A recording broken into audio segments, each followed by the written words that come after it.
Fala galera, vamos começar mais um Pode Explanar. O nome é horrível, mas espero que os argumentos sejam bons, né? Bom, a ideia inicial é simplesmente fazer como se fosse uma reação ao vivo, né? De alguma coisa que eu esteja vendo, né? Por exemplo, uma entrevista que eu esteja vendo, ou um youtuber, né? Dando uma opinião de alguma coisa, e de repente eu vou pausando e rebatendo alguma coisa, ou desconstruindo algum tipo de narrativa, alguma coisa nesse sentido. A ideia central é realmente ser alguma coisa espontânea, entendeu? Por exemplo, é alguma coisa que eu não tenha visto antes, mas em poucas vezes eu vou falar sobre algum vídeo, né? Eu vou fazer com algum vídeo que eu tenha visto, de repente eu avaliei que de repente seria interessante comentar a respeito, né? E assim, pode ser alguém que eu admire, pode ser alguém que eu não admire, pode ser alguém que eu siga, né? Um youtuber da vida, alguma coisa nesse sentido, ou pode ser simplesmente alguma coisa completamente aleatória, alguma notícia ou alguma coisa da grande imprensa. Mas, enfim, vamos ver como é que a gente vai prosseguir aqui. Hoje eu tava almoçando aqui, né, e resolvi fazer esse, esse pode-explanar aqui meio que especial, entendeu? Meio que urgente, vamos dizer assim. Normalmente eu almoço, né, escutando Pânico, né? Possivelmente o melhor programa hoje em dia, tá aí, seja na televisão, seja no YouTube, etc e tal. Realmente está bem dinâmico e bacana. E eu acho legal também que eles dão realmente eles dão espaço para todos os tipos de pensamentos ali. Centrão, né? Tipo isentão, caramba, não sei o quê, direita, esquerda, né? E o representante máximo aqui da esquerda é, claro, né, o Guga Noblar. Assim, óbvio que eu discordo de praticamente 90 a 95% do que ele fala, mas muito de vez em quando ele traz alguma informação, assim, de informação de qualidade, né, de quem não acompanha os canais de esquerda mais, né, de vez em quando ele traz alguma coisa assim que a gente de repente não saiba e que não seja mentira, porque muita coisa, né, desses canais é pura narrativa e pura mentira. Mas aí esse aqui, cara, eu comecei a ver o bloco dele, aí me impressionou tanto na forçação da narrativa que aí eu resolvi parar e fazer esse aqui especial, tipo, logo depois do almoço. Normalmente eu descanso, mas vamos ver aqui como é que ele vai, como é que ele vai tentar emplacar isso aqui. Brasília? Então nós vamos lá conversar com ele, que brevemente estará aqui com a gente, hein? Ele tem aquela plantação caseira de cannabis. Meu querido Guga Noblar, eu quero saber se você. Eu sei que você estava na novena, Marinho também. Uma velha fala. Isso, a Bárbara Gância, a nossa querida Bárbara Turma. A Bárbara Gância. Um beijo, Bárbara. Bárbara figuraça. Eu quero saber se você está acompanhando a situação de Cuba. Porque eu tenho informações que você já aceitou no colo de Papai Fidel também. Papai Fidel é uma figura muito querida, muito carismática, mas parece que parece que a juventude cubana acordou e não quer mais o regime de Cuba. Emílio, tem uma hora que o pessoal cansa, né, também, porque qualquer regime, qualquer ditadura de esquerda ou de direita, e toda ditadura ela pode direitos civis, uma hora a população se rebela, se revolta. Cara, aqui já começa a preparação, né? A preparação do enredo. Ele fala assim, qualquer regime, aí ele complementa, né? Ditatorial, né? De ditador e tal, uma hora cansa. Não é muito bem assim. Não é muito bem assim. Eles vão até tocar nesse assunto aqui, por exemplo, o Sami, né, vai falar, não sei o que eu não gosto de ditadura nem de direita nem de esquerda, por exemplo, sou contra a ditadura da Arábia Saudita e tal, não sei o que, né? Aí o que acontece? Assim, óbvio, né? Em tese, qualquer ditadura é realmente, né, abominável. Agora, tem ditaduras e ditaduras. Né? Tem ditaduras e ditaduras. Não dá para comparar uma ditadura, por exemplo, da Arábia Saudita, pega a média de qualidade de vida, né, da população da Arábia Saudita e compara com a média de qualidade de vida com a população de Cuba, da Coreia do Norte, etc. e tal. Não tem comparação, não tem comparação. Por isso que a gente vê menos tensões, né? Nessas outras ditaduras. Sinceramente, eu nem sei se a ditadura, nem sei se, vamos dizer assim, se todas as ditaduras que têm uma qualidade de vida ruim são de esquerda. Eu nem estou falando isso. O que eu estou falando é especificamente sobre a Arábia Saudita, né? Mas, enfim, aí o que ele fica falando, o que ele começa a falar aqui? Não, uma hora cansa qualquer ditadura e tal. Cara, não, uma hora cansa a miséria, uma hora cansa a repressão, uma hora cansa a falta de liberdade. Tudo isso junto, então, aí cansa mais rapidamente ainda, né?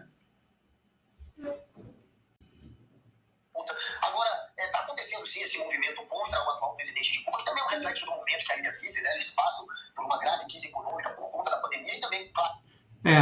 A crise econômica, agora, a situação de miséria de Cuba é por conta da pandemia.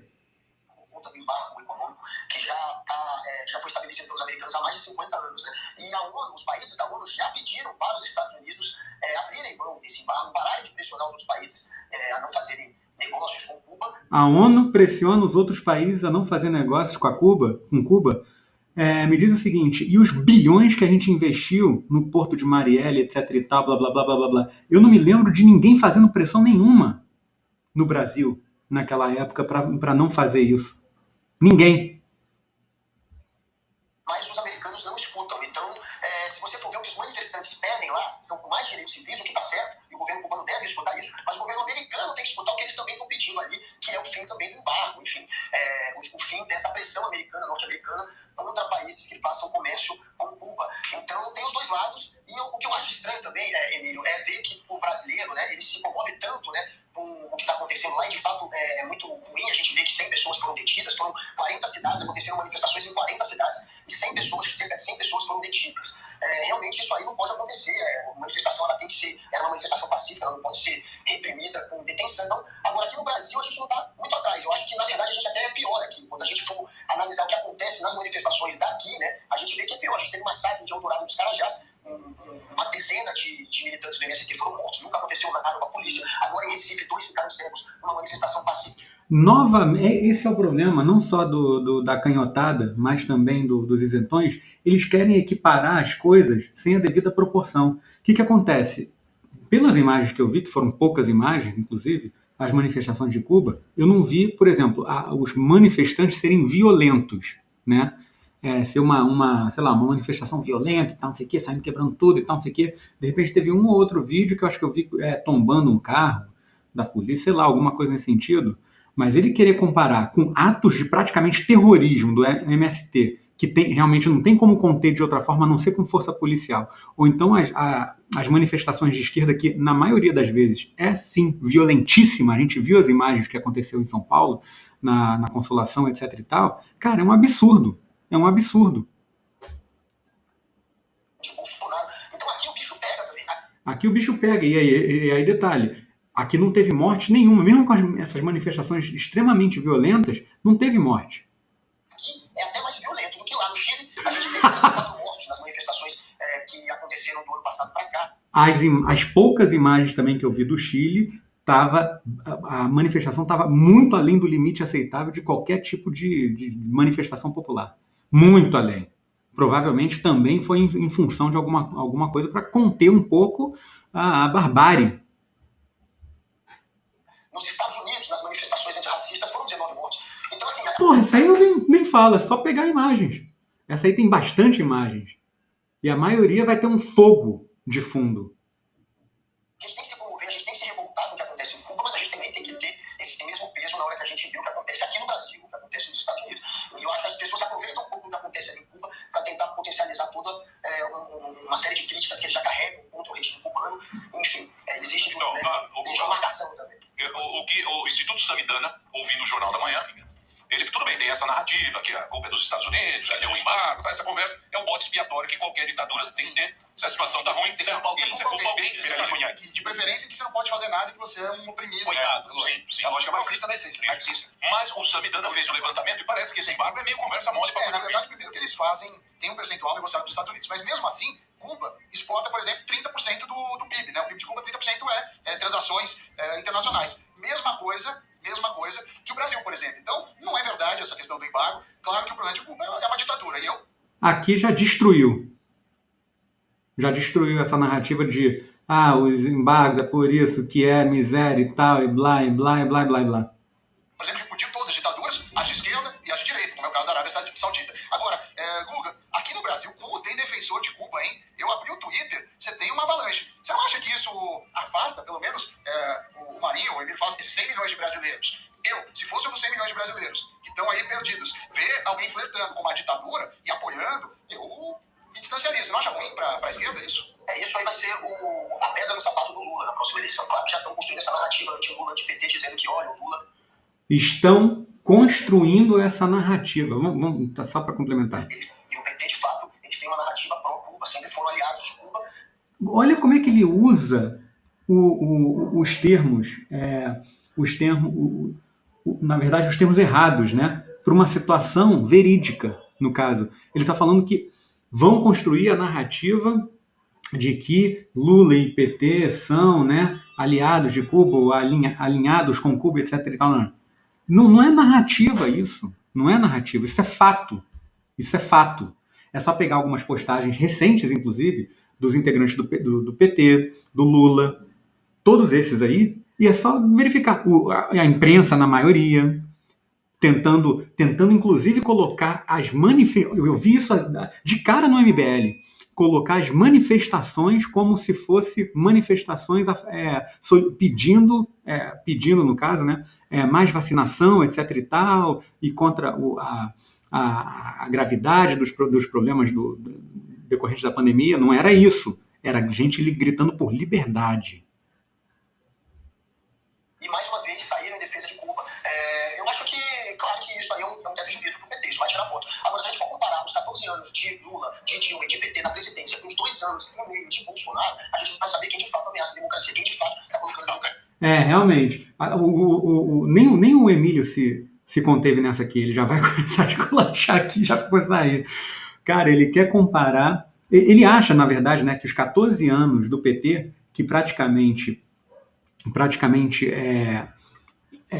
dominou todas as instituições no Brasil e que está sendo muito difícil de reverter, e que teve financiamento massivo por fora, inclusive, né, ilegal, para eleger e reeleger não só presidente, mas também diversos deputados, vereadores, etc. e tal, que é praticamente subvertendo a natureza da democracia, ou melhor, porque até um ponto, quem tinha mais dinheiro ganhava.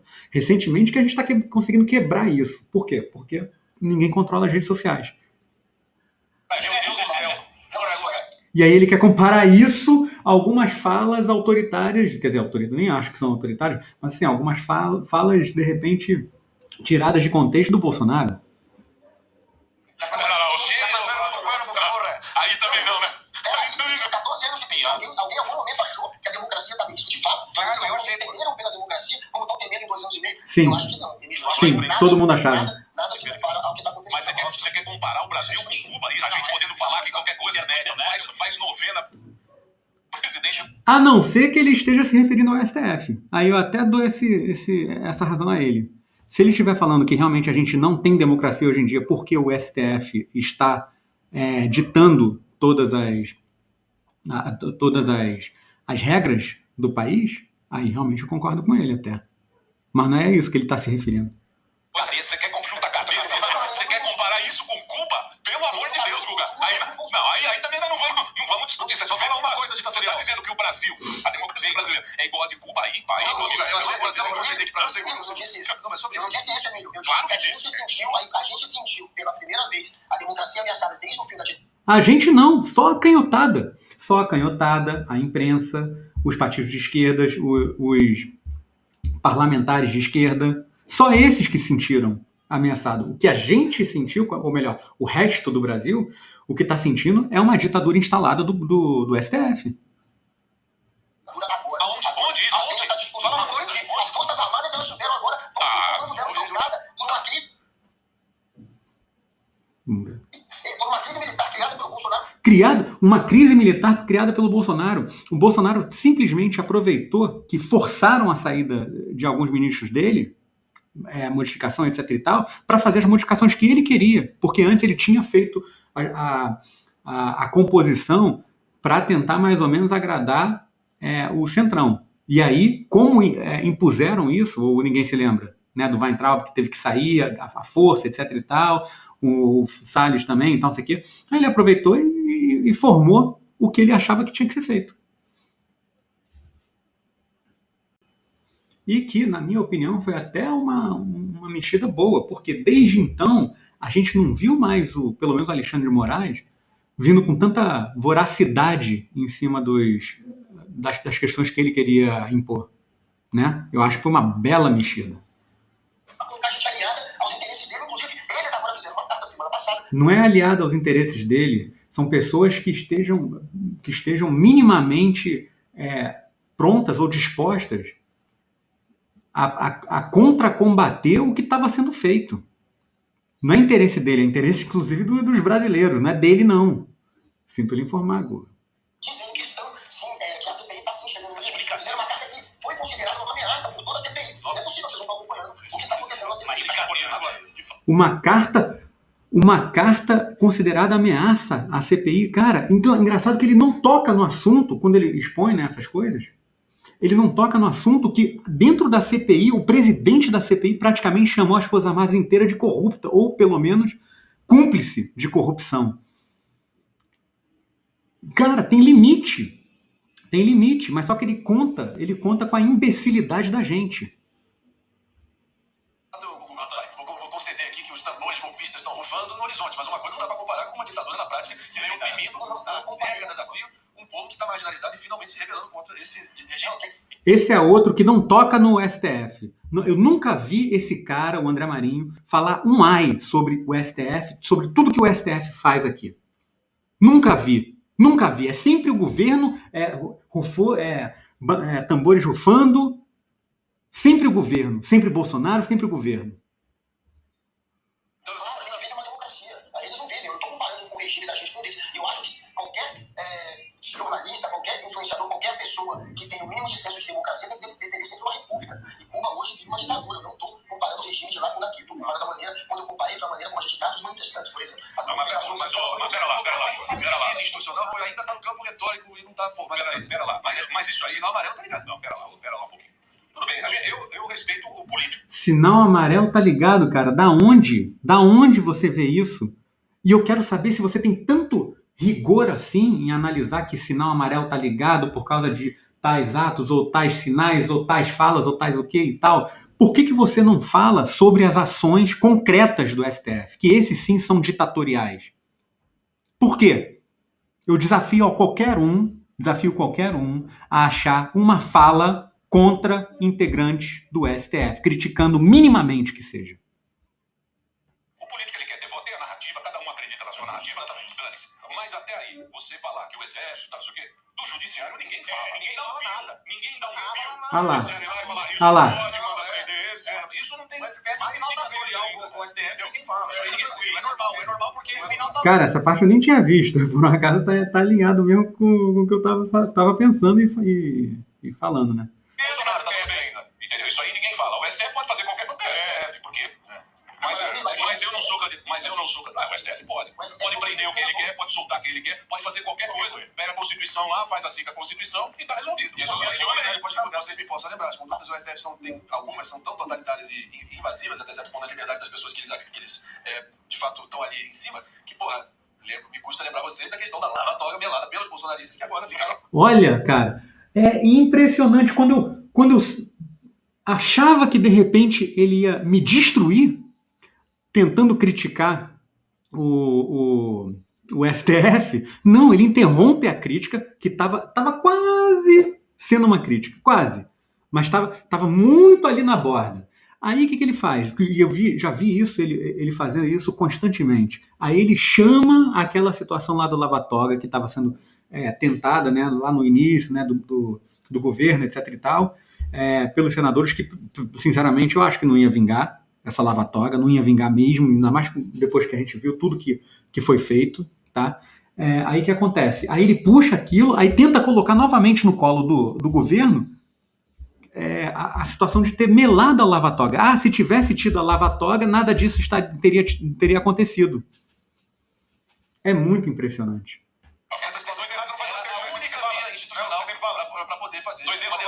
Então, Guga, mas agora, tirando aqui, você acha que vai ter intervenção? Como é que você acha que vai terminar aí essa... Vai continuar? Porque Cuba não tem interesse, Cuba não tem riqueza, Cuba é um lugar lindo, um lugar que tem um povo muito bacana, o povo cubano é um povo muito legal, muito parecido com a gente, é um povo muito alegre, muito legal, o cubano é muito bacana. E a gente torce para que o país, né, tenha liberdade, para que eles tenham lá um país decente para morar, que a situação é muito complicada para o cubano, principalmente agora que não tem mais o turismo, ele só viveu praticamente do turismo lá, tem 2 dinheiros, é um lugar bem complicado, bem diferente, Cuba. Você acha que vai acontecer? Porque eu acho que ninguém não vai ter intervenção da ONU, a ONU não falou nada, ninguém está falando nada. A baixaria do Conselho também não falou quietinha. O que vai rolar lá?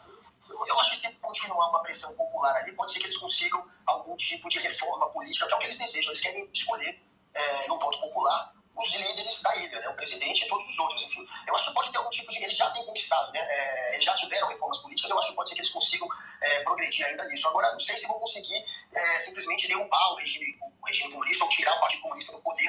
Não sei se vai ser, talvez por via do voto, se conseguirem mudar o sistema eleitoral e criar, de fato, uma democracia ali, por meio do voto eles conseguiriam isso, né? Mas não arrancando do poder, não tirando, derrubando o atual governo, acho que não. Eles têm muita gente ainda na ilha que é a favor, que eles chamam de revolução, o que é visto por nós também como uma ditadura, mas enfim, tem muita gente que ainda é a favor. Porque, querendo ou não, eles têm índices de escolaridade, índices sociais, que a gente chama, que são muito favoráveis. Né? Se a gente mais ou menos, Guga, mais ou menos. Vai falar que a saúde é boa também. Mais ou menos.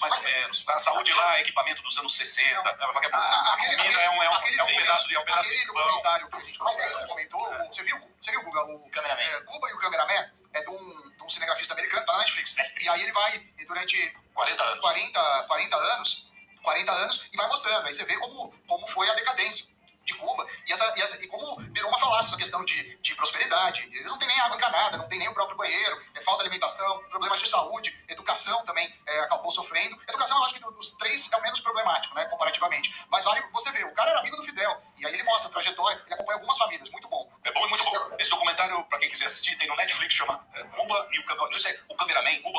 Eu acho que é Cuba e o Cameraman. Cuba e o Cameraman. É um documentário que durante vários anos... Cuba e o Cameraman, Cuba e o Cameraman. É um documentário de 2017. É muito bom. É muito bom, foi muito premiado esse documentário. Pra quem tem interesse, já que a gente está falando de Cuba, assista esse documentário. Você vai ter uma ideia do que é o Cuba. Boa, força. Os cubanos estão muito em Cuba, mas só trazer um pouco para o Brasil aqui, rapidamente. Porque assim, se tiver até a foto do Bolsonaro que ele publicou lá no hospital, na Folha de São Paulo tem uma manchete que fala: Bolsonaro usa a internação para ressuscitar a figura de Martin contra Lula. O que você acha desta narrativa, que isso que está muito inflamado nas redes sociais, falando que o Bolsonaro está usando o problema dele de saúde para ele se beneficiar? Qual que é a tua opinião? É claro que ele está fazendo isso, ele e os filhos dele, né? Eles estão politizando mais uma vez um problema de saúde do Bolsonaro, né? Na época da eleição, claro que eles usaram a questão da facada politicamente para o Bolsonaro criar uma comoção em torno dele, e foi um fato que criaria, claro, uma comoção já nos eleitores, mas enfim, eles politizaram já ali, tentando bater na tecla de que o Adélio... Cara, Bom, vamos esperar ver o que ele vai falar. A pessoa que teria dado a facada era do PSOL, apesar de... Mas era do PSOL? Ter sido filiado muitos anos atrás e nunca ter sido alguém que permaneceu ali, mas eles tentaram sempre... E também pulou a parte que ele teve, por um acaso, o Adélio, né, teve uma presença registrada no parlamento naquele dia. Por que você pulou essa parte?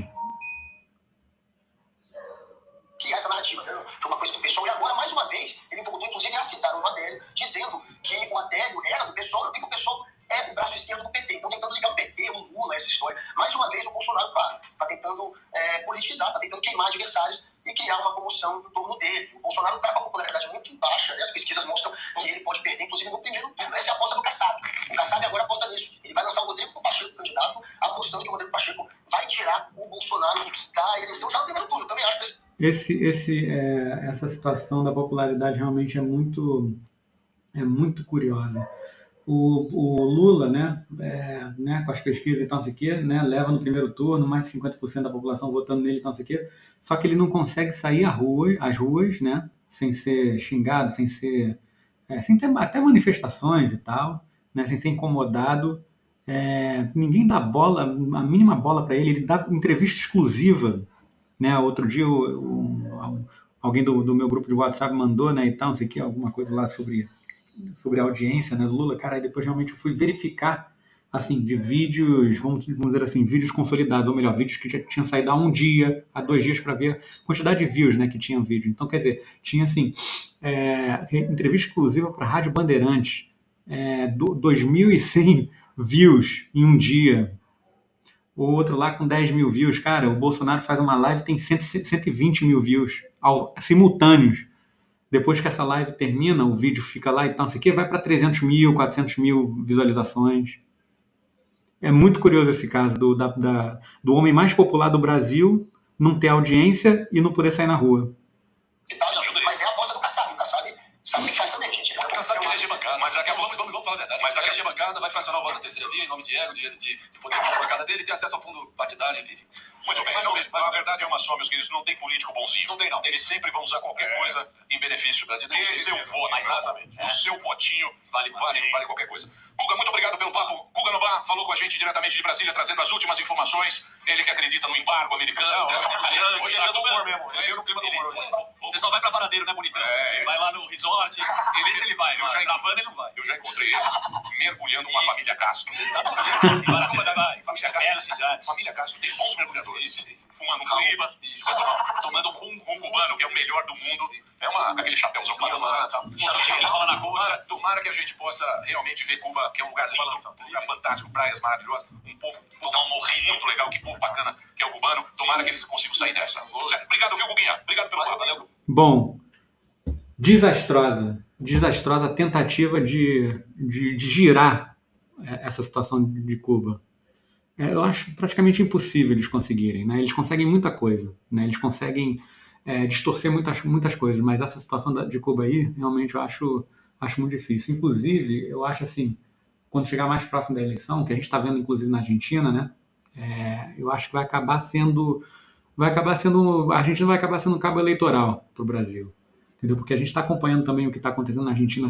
As coisas realmente estão muito feias, e lá eles passaram pela encruzilhada do que a gente vai passar aqui nas eleições que vêm. Ou melhor, lá os isentões peidaram na farofa e a esquerda voltou. Aqui os isentões estão peidando na farofa, né? Porque eles são afetados pela narrativa, não têm convicções, etc. e tal.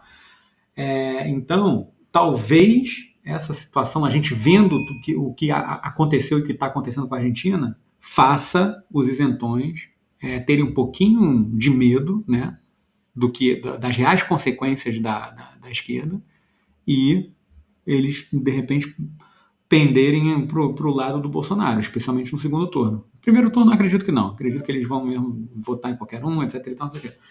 Mas no segundo turno, essa é a esperança, né? Vamos ver.